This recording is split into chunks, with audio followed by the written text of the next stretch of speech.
there are a lot of interesting co-benefits here as well. Some of this is actually already done, I should say, where people grow oysters and prawns. So this isn't like a crazy far-fetched idea. People add alkaline materials to balance out the pH in areas where a low pH or acidic ocean is a problem. So I think one pioneer in this field is Planetary, and they constructed a facility, sold their carbon credits from it. So it is a reality. And addressing your question, we're dealing with alkalinity. So enhanced rock weathering, as just Carl said, it's the mix with water and the carbonatic system, carbonates inside the water. And this is a very scalable pathway. This is why it's so exciting. So it's just beginning, but here the ocean is vast. There's so much ocean. Actually, more than 90%, I think it's 98 is the exact figure, of carbon in the carbon cycle is inside our oceans. If we're looking at the whole world, of course there is an increasing capacity in the air, and there's equilibrium between ocean and air. But the fact that it can hold so much carbon and it's going to be just a marginal change is a great opportunity, and it's very exciting. I also love ocean. And to you, Tito, we're going to start first with DAC, and then we're going to go back to DOC. Great. Yeah, one of the things I was thinking about just as I'm sitting here is all the different ways to remove carbon, right? We've talked about concrete, we've talked about minerals, we've talked about forests, we've talked about soils, biochar, and it goes back to this whole, there is so much carbon dioxide in the atmosphere, and it's a really an opportunity to figure out how do we remove it.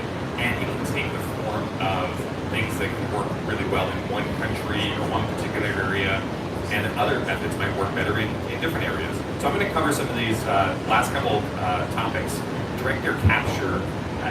How many people are familiar with, maybe you've seen these machines. Actually, can I pull up the next slide that has the picture? Or maybe it was the previous slide that has the landscape view of showing kind of the city, back city. So how many people have seen these in the newspaper? Maybe you've seen like people standing next to these machines. What is that? Basically, these are vacuum machines for carbon dioxide. So what it really is doing is pulling in air, separating out the carbon dioxide, and then delivering clean air. Then you can take the carbon dioxide and you can do something else with it. You can store it like we've talked about. That's the overall concept here. And one of the things just to keep in mind before, I'm going to go into a couple of different ways to do that specifically. But when you think about what type of geography or what type of country or scenario would this really be useful in? Direct air capture systems work well when you have extra clean energy. So, for example, in Kenya, they're working on what's called the Great Carbon Valley. They have a large supply of geothermal energy. They're trying to figure out what can we do with this, and one of the ways that you could put geothermal energy to use is through carbon dioxide removal with direct air capture. So I'm going to get into a couple of different methods and ways to do this, but just as a general way to think about what the heck this is, it all goes back to, when you look at these IPCC reports, we are removing about 10 billion tons of carbon dioxide from the air every year starting around 2050. And last year removed maybe a couple million tons. So we have to expand our capacity to remove carbon. That's why we have all these different methods, including let's build these vacuum machines for carbon removal. So then next slide, I'll get into some of the specific ones. Next slide after that. So first one is electrochemical DAC. You can think of this kind of like a battery system for pulling carbon dioxide from the air. So you flip the switch, pulls carbon dioxide from the atmosphere, you flip the switch off, and it releases it. So you can use that as a way to pull carbon dioxide that's in the air and pull it out. There's actually not all that much carbon dioxide in the air. It's 0.04%, so it's a really small amount of carbon dioxide that's causing all this warming. And so one of the challenges for using direct air capture systems is how do you sort through air and just pull out the carbon dioxide. And then of course you would then store the carbon Great. So if we can get the actually go back 2 slides. That was the. So this is using another method of carbon removal, using basically you can think of it as sponges for carbon dioxide. So you're using chemistry that is able to grab onto carbon dioxide really efficiently. And then the same part of that process, then you're releasing the carbon dioxide. You're also storing it underground. This is one of the best known methods of direct air capture. And then if we go 2 slides forward, this last one is mineral looping. This ties into what Kara was talking about in terms of using minerals as sponges for carbon dioxide. In this example, you're pulling in air, you're running it over a bed of minerals or rocks, and that's soaking up carbon dioxide. Then you're running it through in this case, a heater system. So it heats up the rocks, and then the carbon dioxide comes out. You're heating it to very high temperatures. And then again, you're storing the carbon dioxide underground. So you can think of direct air capture as really a way to grab onto carbon. The footprint can be very small, so it can work really well without taking up a lot of land, but it does require energy as the main input. It doesn't require a lot of materials or space. That's kind of the benefit of it. And then we'll have the next slide. And so overall, it's extremely storing carbon dioxide underground in basalt quarries or mines is very durable in the sense that one of the things we think about carbon removal is we don't want the carbon to come back out. And so direct air capture really sets a high bar for that durability. Now, in terms of, let's see, co-benefits, that's a challenge. Do you have a question? Yeah. Yes, no. About durability, because this, especially in the nature-based solution where I work more, it's a hot potato, so to speak. And my understanding of this technological solution, though not relevant for agriculture where I work most of the time, is that then permanence or durability is secured. But what I hear you say, it goes very far. So what is then the average years of storage, or how is it? Can you say it's in perpetuity? Thanks. I can just quickly address it. So when you're putting carbon dioxide underground into these basalt quarries, the carbon dioxide actually changes form. It becomes part of the rock itself. And so in that sense, the durability is thought to be thousands of years in that sense. So that's, Carol will talk more about that, but that's generally when people talk about the high durability. Does that answer your question, or?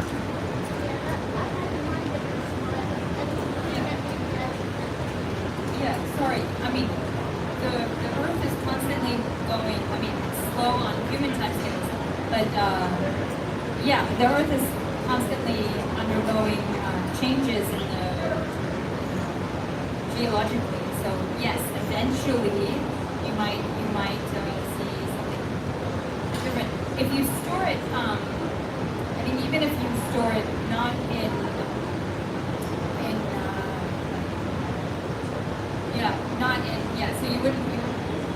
so you don't store it in the basalt quarries.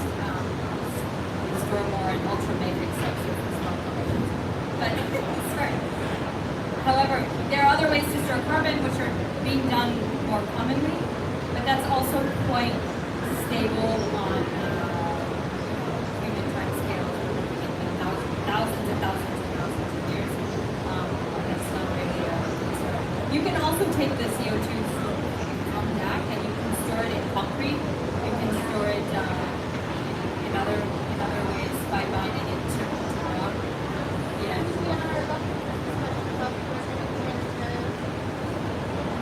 In my work, we are a lot in discussion with other civil society members, and especially to claims and carbon accounting about the issue of durability. And I think it's maybe a language issue that could resolve it. But maybe we can discuss that over coffee to tell you our dilemma.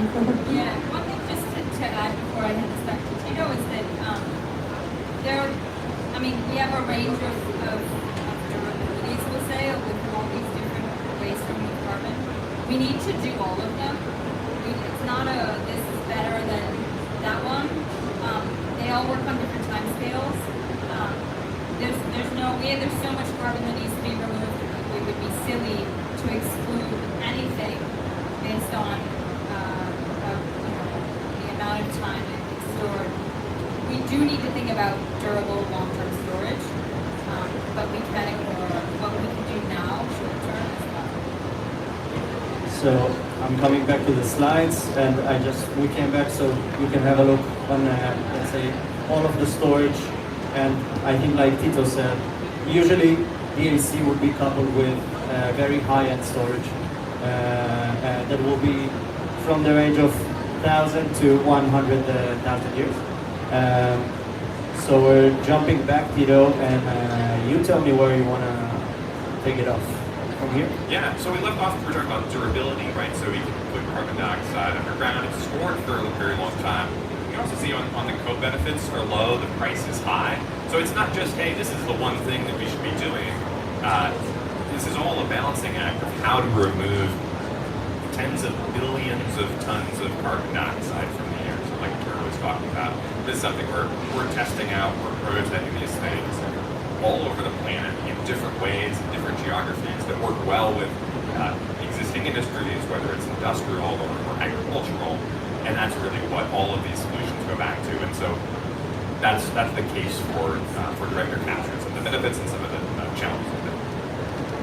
So from here we'll hop to direct ocean capture, and Tito, you will take that too.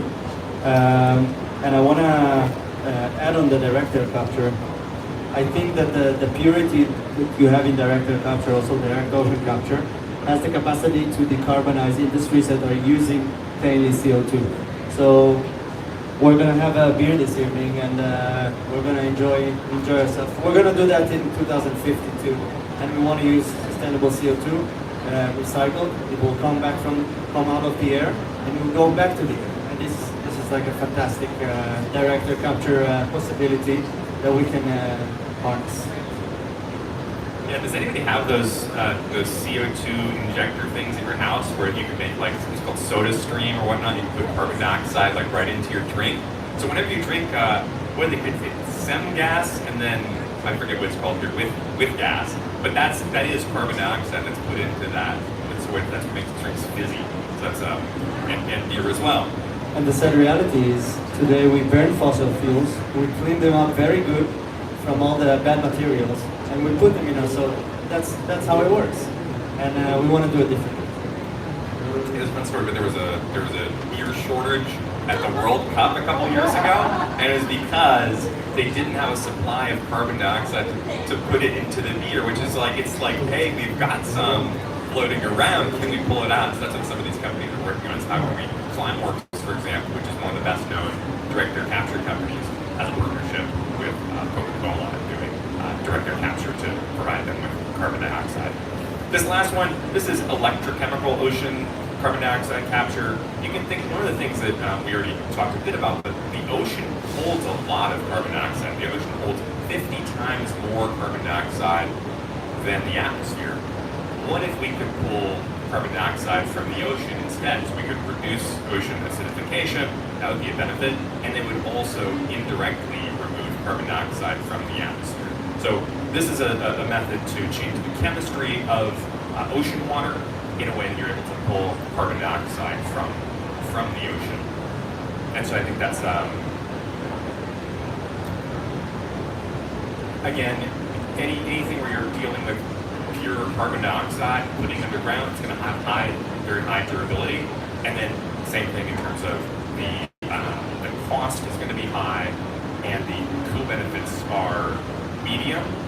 One of the things too to point out, maturity is low. These are new ways to figure out how to pull carbon dioxide. If you were looking at carbon removal in 2015, the only ways that these kinds of direct air capture systems were ever used were on spaceships to be able to pull carbon dioxide out of a spaceship to keep the air breathable, and on submarines where you have the same challenge.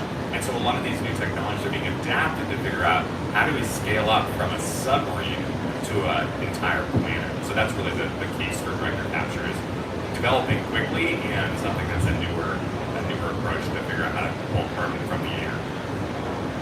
Okay, thank you very much. And we do want to understand if you have any more questions before we like sum up the panel, or if any of the panelists would like to add, which are your panelists too on this matter.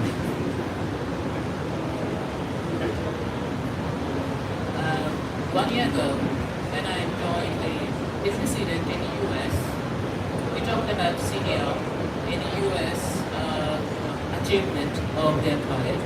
And it said that within 6 years, the total amount of CDR should be probably 10 times something like that. So the pathway is too, in a sense, unrealistic. And from that point of view, and I think that probably the combination of all methods should be necessary if we really aim to achieve so-called negative emission. And thinking of the time frame of development and thinking of the scalability, including the cost aspect, what are you suggesting to, how can I say, a kind of combination of options of CDR at this stage? This is a great question, and yeah, who wants to take it first? I would like to hear the opinion of each and everyone. Go, Karen. Yeah, that's a really, really good question. Yeah, getting to the scale we need. I mean, there's a clear problem that we have too much CO2 in the atmosphere, and it needs to be removed. We're continually emitting more and more. That's going to need to be removed. But you're right that there's no way that we're going to be able to do that much quickly because of cost, and even if the money's there, it takes years to build out some of these projects. So I've been thinking about this problem for a while, and one of the solutions, it's not going to be a straightforward solution either, is to leverage existing industries where we can, as much as possible. And pretty much every CDR method is applicable in some industry or another. So you can lower your capex costs, you can share infrastructure, you can leverage existing like engineering experience teams. And so one of the things that the CDR community is thinking about more and more is how could we get closer to existing industries. I think the startup zone is quite well because they know if they want to do their method, they need an industrial partner. But yeah, we're not going to be able to do this from scratch. It's not going to be, I mean, we could, it would take forever and we wouldn't have enough. We're going to have to work with some of these large industrial companies. I think we were talking yesterday about the scale of CDR needed is in the billions of ton range. But the coal industry, for example, is 8 billion tons per year on average. So how do we expect It's rain. It's real rain? Yeah, if it doesn't leak, then we're good. Oh wait, that's real, okay. Oh wow, okay. I thought it was like an effect. We just need to speak a little louder. Very loud. Yeah, but Yeah, finish your I'll end sentence. there. You got my point, yeah. So that's Marian, you want to take it? I'll just say one thing. I think all carbon methods have limits. So we need 10 gigatons. We won't get there with just one. Right? It's absolutely clear that is the case. And if you look at this one parameter, maturity, some of them are ready right now and will reach their limits earlier because we can deploy them now. Others, we will let them get up at this maturity level, so they will likely reach their limit later. Right? It's obvious the more we can deploy now, the better, because it has an immediate effect on our climate. But there will be a ramp up of some methods more steeply than others.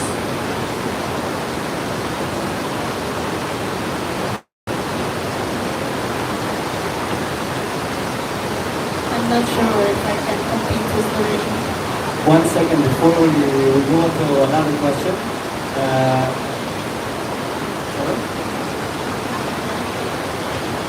Oh, it's the same. Okay, so please. We can hear you well if you put it close to your mouth. Now, just one of the industries specifically is what I have most experience with is agriculture.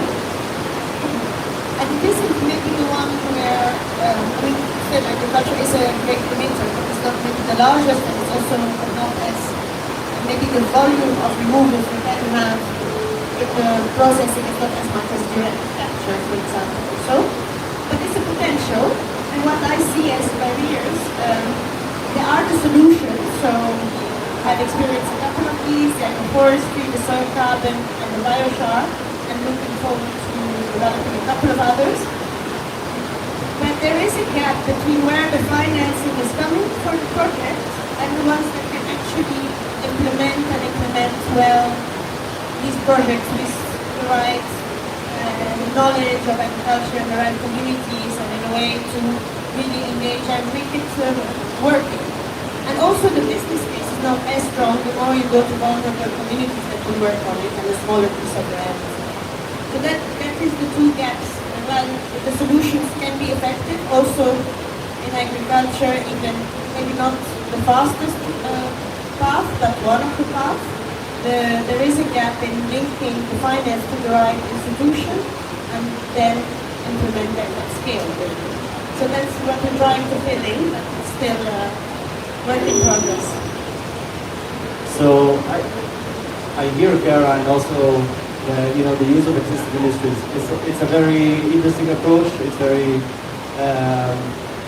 important. It has a lot of opportunities. I do want to hear Tito. I know that you are very familiar with all of the companies that have been through your accelerators, us too as a company. I believe that maybe you see the innovation or the breakthroughs that can happen. Do you think that we have to use existing industries, or maybe a DAC company will crack it and get us to the gigaton scale? Yeah, I think we're playing two games. We have to play the game where we do what we're already good at. So, for example, if you look at the amount of carbon removal in the last year, like 80% of it was biochar. So that's really where carbon removal is happening now. It's biochar. You look at something like direct capture and say, oh wow, it's just a fraction of that.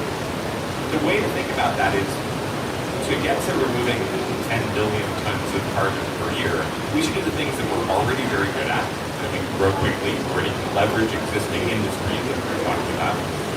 But then we also need today to be investing in future solutions that can take that even higher.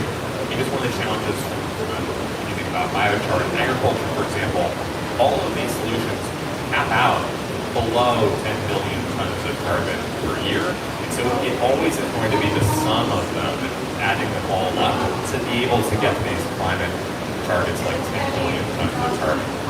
That's why we're all up here, we're all very familiar with all these different types of solutions, because the game that we're in is stabilizing the climate and having a thriving human civilization.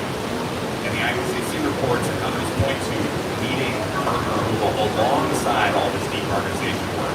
It's an amount of carbon removal that's at such a scale that we're going to need to add up the best case for all of these things to have a chance of actually pulling it off. And that's how I think about carbon removal as it fits into our climate system.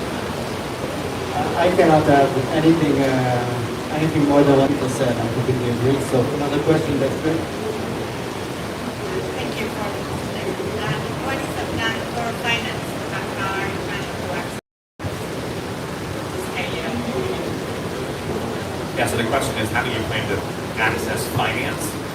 That wasn't a topic on each of the things. That would be a good one. So what we're seeing so far is companies are using existing capital stacks to figure out how do they fund this. So if you take something really on the up-and-coming side, like direct air capture, much of that development is coming from venture capital. So it's people investing in a startup and hoping to develop a technology that scales. On the other hand, you have people developing biochar processes, so pyrolysis systems. Some of those you can start to tap into existing type of project finance through different banks, but none of it's all that clear currently. So people are working that out. Monty Carbon, I believe, is speaking next. They just announced an arrangement with JP Morgan. They're doing rock crushing, so they're doing the rock weathering that we were talking about earlier, and they're working with JP Morgan as a way to finance how do you do that. That's where tying in with existing industry can be really helpful. In the case of rock weathering, for example, mining companies are already doing lot of the work that's involved in rock weathering, and so if they already have access to financing, if they already have, you can provide financing themselves, and you can leverage that for people. And it's a really hot topic because it's like, gosh, how do we finance what is effectively $1 trillion industry on the scale of 20-ish years to get going? So that climate finance is a hot topic, and it's already been a really big challenge for renewable.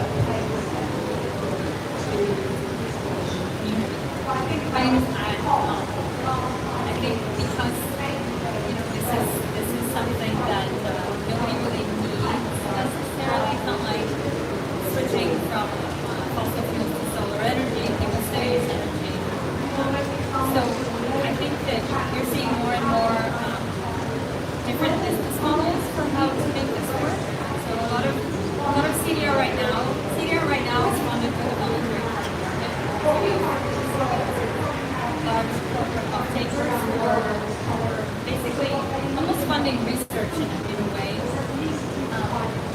But over time, I think we're going to see diversified business models as companies like different industries get more involved in carbon removal. They might get percent premiums, for example. So it makes sense. Or, in some cases, there's a proposal, this is all new, but to have wastewater companies just process, they're already processing waste, so maybe we pay a little bit more for them to process waste and process this other additional waste as well. I mean, there are a lot of different ways we can think about paying for this. I think over time we're going to see more and more options.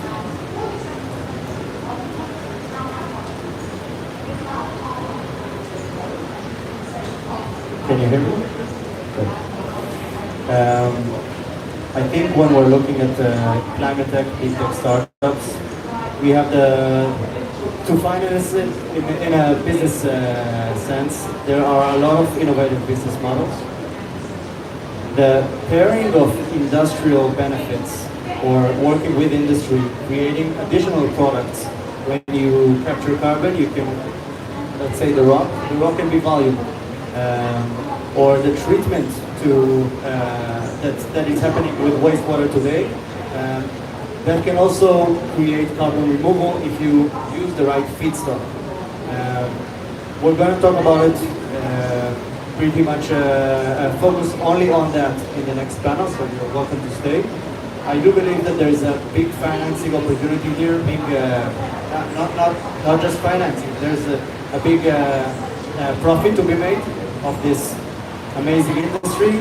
Looking at the numbers, 10 gigatons is more than all the oil, steel, and cement we produce today each year.